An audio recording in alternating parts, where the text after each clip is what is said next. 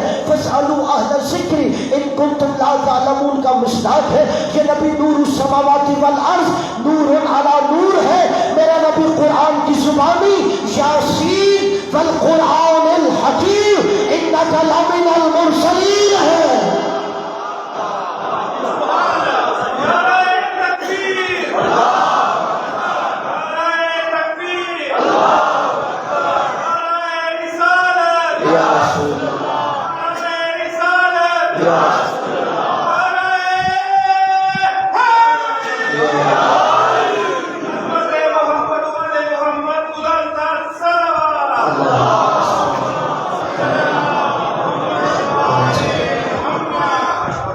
اگر نبی کا مقام سمجھنا ہے تو قرآن کی آیتوں سے سمجھیے، راوی کی روایتوں کے آئینے میں نہ سمجھیے، اس لیے کہ راویوں کے پرکھنے کا معیار نبی ہے، نہ کہ راویوں سے نبی کو پرکھا جائے گا۔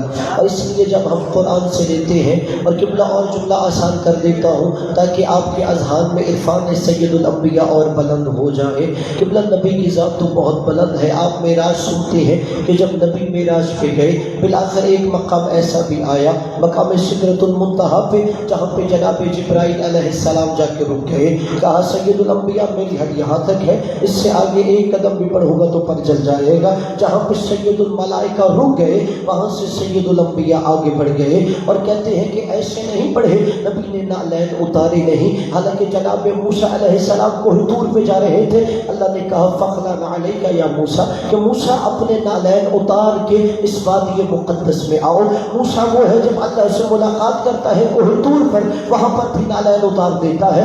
میرا نبی جیسے ہی مقام سدرۃ المنتہا پہ گئے، نبی نعلین کے ساتھ خدا کہہ رہا ہے آگے بڑھو، کہتے ہیں کہ نبی مقام سدرۃ المنتہا سے آگے بڑھے، نبی نے جنتوں کا نظارہ کیا، نبی نے آب کوثر بھی دیکھا، نبی نے سلسبیل بھی دیکھی، نبی نے بزم ملکوت کو اپنی آنکھوں سے دیکھا، نبی یہاں تک کہ عرش تک پہنچ گئے، مگر حالت کیا ہے کہ نبی کے نعلین ساتھ ساتھ جا رہے ہیں۔ میرا نبی تو بہت بلند ہے، اگر تم میرے نبی کے نعلین کو بھی سمجھ جاؤ تو تمہارے ذہن میں مقام مصطفیٰ بلند ہو جائے گا۔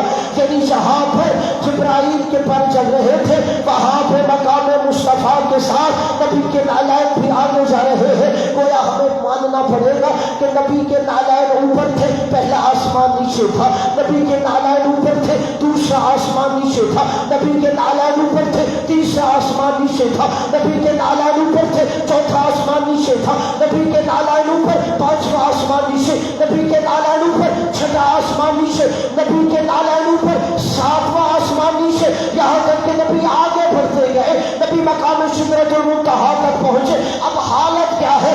نبی کے نعلین اوپر ہے، جبرائیل نیچے ہے، نبی کے نعلین اوپر ہے، میکائیل نیچے ہے، نبی کے نعلین اوپر ہے، میکائیل نیچے ہے، نبی کے نعلین اوپر ہے، اسرائیل نیچے ہے۔ اب نبی آگے بڑھتے گئے، نبی جنتوں سے اوپر پرواز کر کے گئے۔ اب حالت کیا ہے؟ نبی کے نعلین اوپر ہے، جنتیں نیچے ہے، نبی کے نعلین اوپر ہے، حوض کوثر نیچے ہے، نبی کا نعلین اوپر تھا، سلسبیل نیچے ہے، نبی اور بلندیوں پہ گئے، نبی عرش کے مقام تک پہنچ گئے، مگر حالت یہ ہے نبی کے نعلین اوپر ہے، عرش نیچے ہے، تو قبلہ ماننا پڑے گا ساری کائنات محمد کی برابری کیسے کرے جو محمد کے نعلین کی برابری نہ کر سکتا ہو۔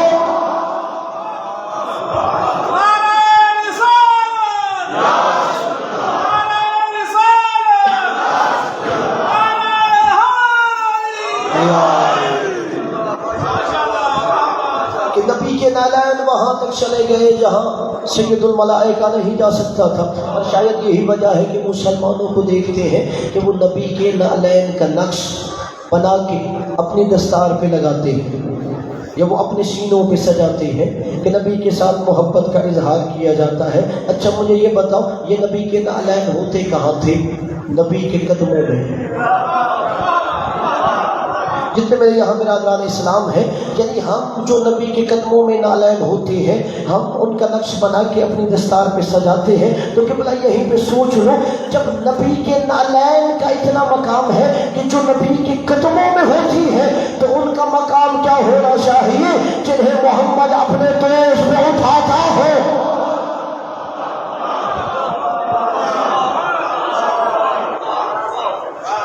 اور قبلہ چلو یہی میں چیز الٹی کر دیتا ہوں تاکہ ہر ایک کو سمجھ آ جائے۔ میں نے کہا نبی کے نالین اوپر تھے، کائنات کی ہر شے نیچے تھی۔ اچھا اب نبی کے نالین ہے، نبی کے نالین سے اوپر کیا ہے؟ نبی کے قدم ہے۔ نبی کے قدموں سے اوپر نبی کے جسد مبارک ہے، نبی کے جسد مبارک کے اوپر نبی کے ہاتھ مبارک ہے، نبی کے شانہ مبارک ہے۔ یعنی اب نالین نیچے رہ گئی، نبی کے قدم اوپر ہو گئے، نبی کا جسد اوپر ہو گیا، نبی کے شانے اوپر ہو گئے۔ اب قبلہ جو کائنات کہتی ہے، ہر مسلمان کہتا ہے کہ نبی کے نالین کی بھی کائنات میں کوئی برابری نہیں کر سکتا۔ اس کے ساتھ قرآن رہتی کو ہے جو نبی کے قدموں کے نیچے نالین ہو، جب کائنات میں اس کی برابری کوئی نہیں کر سکتا، تو جو نبی کے مہر نبوت کا سوار ہے اس کی برابری کون کرے گا؟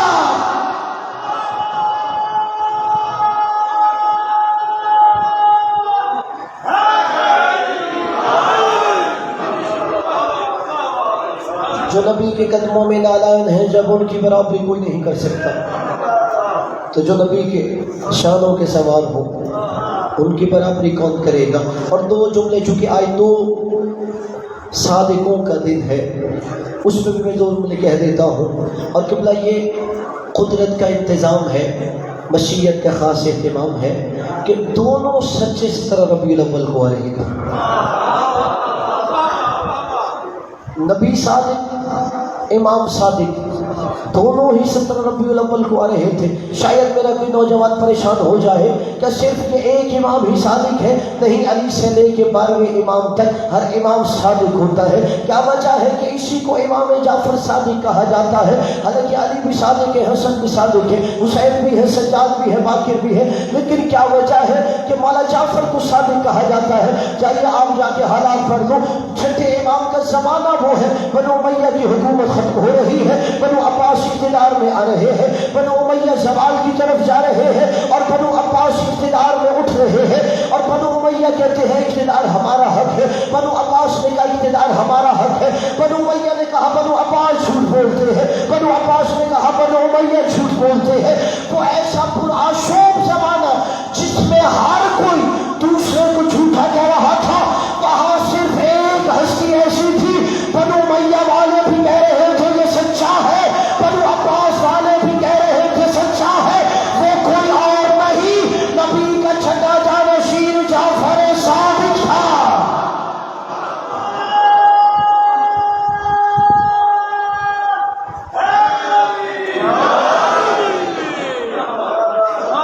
اس لیے اس امام کو خاص طور پہ لقب صادق عطا کیا جاتا ہے۔ اور قبلہ اگر امام کی آپ نے دیکھنا ہو، ہمیں تو بڑا آسانی سے دین مل گیا ہے، جتنی بھی فقہیں تھی وہ امام کے زمانے یا امام کے زمانے کے بعد وہ وجود میں آ رہی تھی۔ فقہ حنفیہ بنی، امام کے شاگرد امام ابو حنیفہ نے بنائی۔ فقہ مالکیہ بنی، امام کے شاگرد امام مالک بن انس نے بنائی۔ فقہ شافعیہ بنی، امام کے شاگرد نے بنائی۔ فقہ حنبلیہ بنی، امام کے شاگرد نے بنائی۔ دو امام کے ڈائریکٹ شاگرد ہیں اور دو امام کے بالواسطہ شاگرد ہیں، یعنی امام کے شاگردوں نے آگے فقہ بنا دی ہے۔ اور یہی وجہ ہے کوئی اپنے آپ کو حنفی کہہ رہا تھا، کوئی شافعی کہہ رہا تھا، کوئی مالکی کہہ رہا تھا، کوئی حنبلی کہہ رہا تھا، اور ہم اپنی فقہ کو فقہ جعفریہ کہتے ہیں، حالانکہ یہ فقہ محمدیہ بھی ہے، یہ فقہ علویہ بھی ہے، فقہ حسنیہ بھی ہے، فقہ حسینیہ بھی ہے، یہ سارے آئمہ کی فقہ ہے۔ پھر فقہ جعفریہ کیوں کہا جاتا ہے؟ جب شک امام کے زمانے میں لوگ آئے، مولا نے کہا دیکھو وہ اپنی پہچان کروا رہا ہے، میں فقہ حنفیہ کا پیروکار ہوں، میں فقہ حنبلیہ کا پیروکار ہوں، میں فقہ مالکیہ کا پیروکار ہوں، مولا ہم اپنی شناخت کیا بتائیں؟ مولا نے کہا تم پریشان کیوں ہوتے ہو؟ اپنی شناخت اپنے امام سے کراتے ہوئے کہا کرو میری فقہ فقہ جعفریہ ہے۔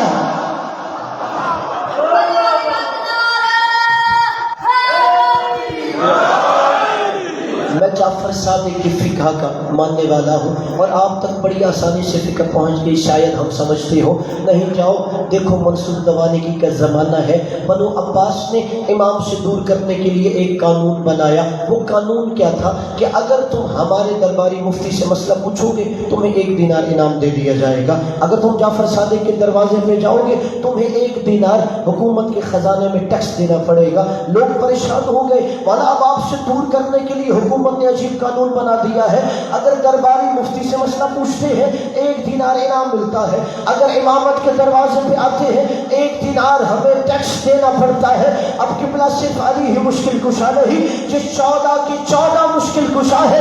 والا نے کہا چاہنے والوں پریشان کیوں ہو گئے ہو؟ جاؤ وہاں سے دنیا لے کے آؤ، یہاں سے دین لے کے جاؤ، وہاں سے دنیا لے کے آؤ، 1 ٹیکس 1 دینار لے کے آؤ اور پھر یہاں سے وہی 1 دینار حکومتی خزانے میں جمع کروا دو۔ اور بالآخر منصور دوانگی نے کہا دیکھتے ہیں کہ آیا جعفر صادق کی فقہ قابل عمل ہے؟ یہ جو ہم اپنے درباری مفتی تیار کر رہے ہیں ان کی فقہ نافذ العمل ہونی چاہیے۔ اب دیکھیے اس نے دربار میں امام کو بھی بلایا، اپنے درباری مفتی کو بھی بلایا اور بلا کے کہتا ہے کہ اگر آج تو جعفر صادق لاجواب ہو گیا تو اس کا مطلب یہ ہے کہ جعفر صادق کی فقہ نافذ نہیں ہو سکتی۔ اب کہتے ہیں کہ امام کو سامنے بٹھا کے حکومتی مفتی نے پہلا سوال کیا، کہا میں آپ سے کچھ سوال کروں گا، اگر آپ نے جواب دے دیا تو آپ کی فقہ کو مانیں گے، ورنہ آپ کی فقہ نہیں حکومت کی فقہ چلے گی۔ امام نے کہا جو سوال پوچھنا چاہتا ہے پوچھ۔ کہتا ہے پہلا سوال مجھے یہ بتاؤ کیا وجہ ہے کہ اسلام میں ذبیحہ حلال ہے مردار حرام ہے؟ میں اپنے بچوں کے لیے سمجھاؤں گا، ذبیحہ حلال ہے مردار حرام ہے۔ مرغی کا گوشت حلال ہے لیکن کب حلال ہے؟ جب اسے شرعی طریقے سے ذبح کیا جائے تب یہ مرغی حلال ہے، اور اگر رات کو سردی سے مر گئی یا بیمار تھی مر گئی تو یہ حلال گوشت بھی حرام ہو جائے گا۔ وہ جسے ذبح کیا وہ ذبیحہ ہو گیا شریعت سے، اور جو خود مر گئی وہ مردار ہو گئی۔ وہ کہتی ہے تو ایک ہی جانور، جعفر صادق میں تو ذبیحہ حلال ہے مردار حرام ہے، دونوں میں کیا فرق ہے؟ مولا نے کہا دونوں میں خون کا فرق ہے۔ جو بزرگ ہے وہ جملہ سمجھیں گے، دونوں میں خون کا فرق ہے۔ کہ کیا خون کا فرق ہے؟ کہ ایک کے بدن سے خون نکل جاتا ہے دوسرے کے بدن میں رہ جاتا ہے۔ وہ کہتے ہیں اچھا کیا حرج ہے اگر جانور کے جسم کے اندر ہی خون رہ جائے تو پھر کیا حرج ہے، کیوں حرام ہو گئی؟ خون کا کھانا پینا کیوں حرام ہے؟ مولا نے کہا خون کھانے پینے کے 3 نقصان ہوتے ہیں، جو خون کھاتا یا پیتا ہے اس کے جسم سے بدبو آتی ہے، جو بھی خون کھائے گا یا پیے گا جسم سے بدبو آئے گی۔ مولا نے کہا دوسری وجہ یہ ہے جو بھی خون کھاتا یا پیتا ہے وہ ہمیشہ سردل ہو جاتا ہے، اور تیسرا جو خون کھاتا یا پیتا ہے اللہ اسے جلد کی بیماری برس یا جذام میں مبتلا کر دیتا ہے۔ اس نے کہا ٹھیک ہے۔ کہتا ہے اچھا میں بازار گیا، یہ جملے چونکہ سمجھنے والے ہیں میں اور آسان کر دیتا ہوں۔ کہا میں بازار گیا، بازار سے میں گوشت لے کے آیا، کہ مجھے نہیں پتا یہ ذبیحہ ہے یا مردار ہے۔ اور قبلہ جب میں لاہور میں یہ جملہ پڑھتا ہوں نا بڑے لاہور والے توجہ سے سن رہے ہوتے ہیں کہ ہم شہر بازار گئے، وہاں سے گوشت لے کے گھر آ گئے، اب ہمیں نہیں پتا یہ گوشت حلال ہے یا حرام ہے، ہمیں نہیں پتا یہ ذبیحہ تھا یا مردار تھا، ہمیں جو کھلایا جا رہا تھا یہ بیمار تھا خود مر گیا ہے یا حلال طریقے سے ذبح ہوا۔ مولا نے کہا نہیں گھبرا، اس کا بھی تجھے بتاتا ہوں، اگر تو بازار سے گوشت لے کے آیا ہے اسے آگ پہ رکھ دے، اگر آگ پر رکھنے سے اگر وہ سکڑ جائے تو حلال ہے، اگر وہ پھیل جائے تو حرام ہے۔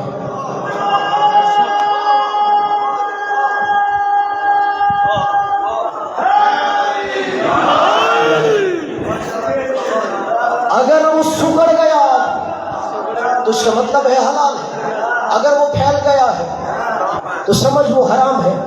وہ کہتے ہیں اچھا مجھے یہ بتاؤ، آپ نے کہا کہ اسے ذبح کیا جائے گا، جسم سے خون نکلے گا تب وہ حلال ہوتی ہے، کہا پھر مچھلی کو تو ذبح نہیں کیا جاتا، مچھلی کو تو ذبح نہیں کیا جاتا، پھر وہ حلال کیسے ہو گئی؟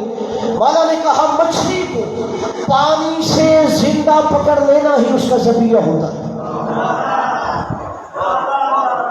مچھلی کو پانی سے زندہ پکڑ لینا ہے اس کا ذبیحہ ہوتا ہے۔ کہا وہ کیسے؟ مولا نے کہا پہلی وجہ مچھلی کے اندر خون بہت کم ہوتا ہے، جیسے ہی مچھلی کو پانی سے زندہ پکڑا جاتا ہے باہر آ کے مچھلی تڑپنے لگتی ہے، جیسے ہی وہ تڑپتی ہے اس کا جو جسم میں تھوڑا سا خون ہے وہ سر کے پاس جمع ہو جاتا ہے اور اس طرح اس کا ذبیحہ حلال ہو جاتا ہے۔ وہ کہتا ہے اچھا پھر مجھے یہ بتاؤ، اللہ نے نماز کو عربی زبان میں ہی کیوں کہا ہے؟ مثلا اللہ یہ کہہ دیتا پنجابی میں پڑھ دوں، اردو میں پڑھ دوں، اللہ نے یہ کیوں کہا کہ عربی زبان میں نماز ہونی چاہیے؟ امام نے اس لیے کہا کہ عربی زبان میں نماز ہونی چاہیے تاکہ ہزاروں سال بعد بھی نماز اپنی اصلی حالت میں باقی رہے، نماز کے اندر کوئی تغیر و تبدل نہ ہو۔ وہ کہتے ہیں اچھا اللہ تو ہر طرف ہوتا ہے، پھر کیا وجہ ہے کہ ہم خانہ کعبہ کی طرف منہ کرتے ہیں؟ امام نے کہا اس لیے کہ اللہ تمہیں نظم و ضبط سکھا رہا ہوتا ہے کہ ڈسپلن کی اہمیت کیا ہوتی ہے۔ وہ کہتے ہیں اچھا آپ خود کو سید ہونے میں بڑا ناز کرتے ہو، جو سادات ہیں اس جملے پر ان کی خصوصی توجہ چاہوں گا کہ کیا وجہ ہے آپ خود کو سید ہونے میں بڑا ناز کرتے ہو؟ کیا سید ہونا شرف ہے؟ مولا نے ایسا جملہ کہا میں ہزاروں جانے مولا کے قدموں سے مس ہونے والی خاک پہ قربان کروں، مولا کے جملے کا حق ادا نہیں ہوگا۔ کہتا ہے کہ کیا شرف ہے کہ آپ خود کو سید ہونے پہ ناز کرتے ہو؟ مولا نے کہا ہمارے نسب کے اعزاز کے لیے یہ ایک بات کافی ہے، لوگ ہمارے نسب میں داخل ہوتے ہیں، ہم کسی کے نسب میں نہیں جاتے۔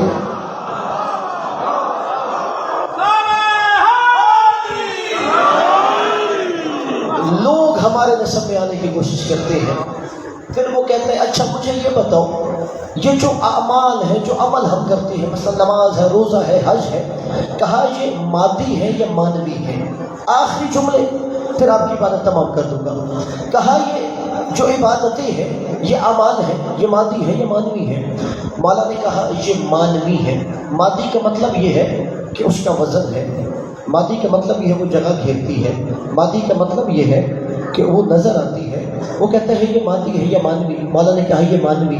کہ جب یہ مانوی ہے تو پھر اللہ قیامت کے دن ان کا وزن کیسے کرے گا؟ وزن اس کا ہوتا ہے جو مادی ہے، اور آپ نے کہا یہ مانوی ہے، اللہ اس کا وزن کیسے کرے گا؟ برادران اسلام یہ جملہ انوار قلوب پہ نقش کیجیے، آپ مجھے داد خیرات میں نہ بھی دیجیے، میں آپ سے راضی ہوں، بس مرتے دم تک امام کا یہ جملہ ذہن میں محفوظ رکھنا۔ جب کہتا ہے نا کہ بتائیے یہ مانوی ہے تو اللہ اس کا وزن کیسے کرے گا؟ امام نے کہا جا پہلے وہ معیار تلاش کر جس پہ اللہ نے وزن کرنا ہے، کہ وہ میزان تلاش کر جس پہ اللہ نے وزن کرنا ہے۔ جب ہم کہتے ہیں نا قیامت کے دن اعمال تولے جائیں گے تو انسان کے ذہن میں کیا ہوتا ہے؟ ایک میزان ہوگا، ایک پلڑے میں اعمال رکھ دیں گے، شاید اللہ دوسری طرف وزن کر دے گا اور وہاں پہ یوں اعمال تولے جائیں گے۔ مولا نے کہا جا اللہ جو قیامت کے دن وزن کرے گا تو پہلے وہ میزان تلاش کر کس میزان پر عمل کو تولا جائے گا۔ کہتا ہے مولا میں کہاں جاؤں اور کہاں پہ وہ معیار تلاش کروں؟ مولا آپ ہی بتائیے وہ کون سا معیار ہے جس پہ عمل کو تولا جائے گا؟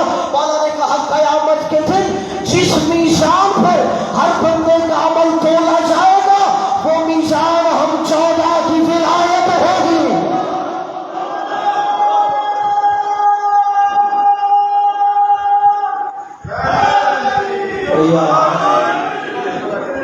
مولا نے کہا وہ ہم 14 کی ولایت معیار ہوگی، اس معیار پہ تمہارے عمل کو تولا جائے گا۔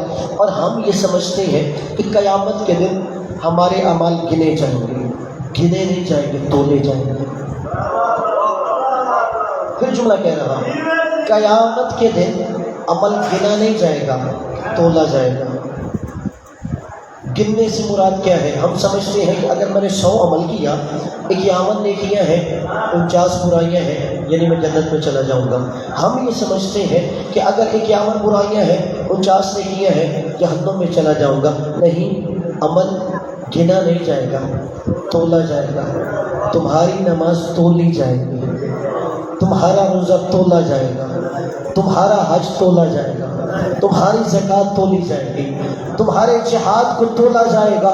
اور جب اس نے کہا مولا پھر بتائیے وہ کون سی شے ہے جس سے عمل میں وزن پیدا ہو جاتا ہے؟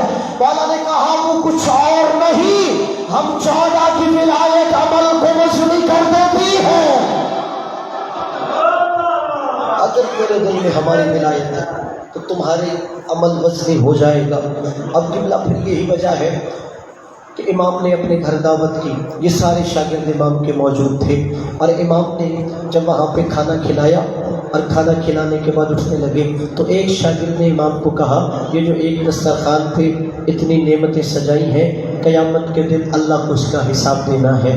یعنی شاگرد استاد کو کہہ رہا ہے، امام جعفر صادق علیہ السلام کو۔ امام نے شاگرد کی کلائی پکڑی، اسے پاس بٹھا لیا کہ تو نے کہاں سے یہ نکال لیا ہے کہ یہ جو میں نے تجھے کھانا کھلایا ہے قیامت کے دن میں نے اللہ کو حساب دینا ہے؟ وہ کہتا ہے کہ میرے پاس قرآن سے دلیل ہے۔ مولا نے کہا وہ کون سی آیت ہے جو استاد کو نہیں پتہ شاگرد کو پتہ ہے؟ کہ تیرے پاس قرآن سے دلیل ہے کہ مجھے قیامت کے دن اس کا خدا کی بارگاہ میں جو کھانا کھلایا ہے، نعمتیں رکھی ہیں، کہ اس کا حساب دینا ہوگا۔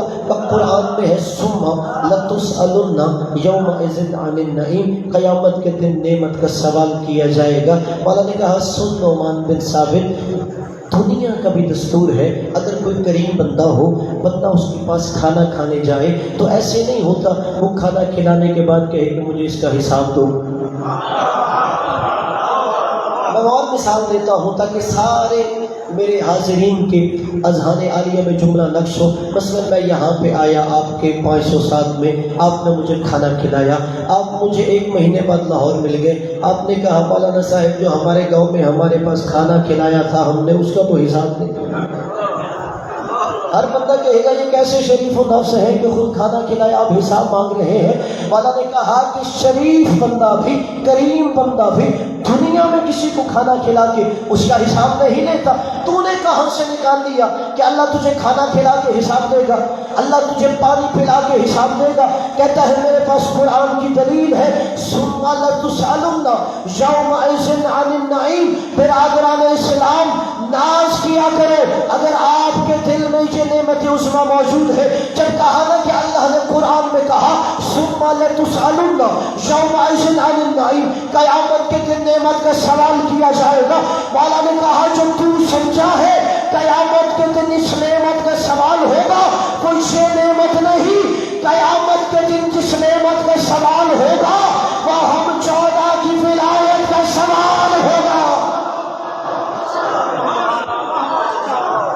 اور انہی جملوں سے میری دعا ہے کہ بارے الہ آج کے دن کے صدقے میں، نبی کے میلاد کے صدقے میں، امام صادق علیہ السلام کے صدقے میں ہم سب کے دلوں کو نبی علیہ نبی کی محبت سے منور فرما۔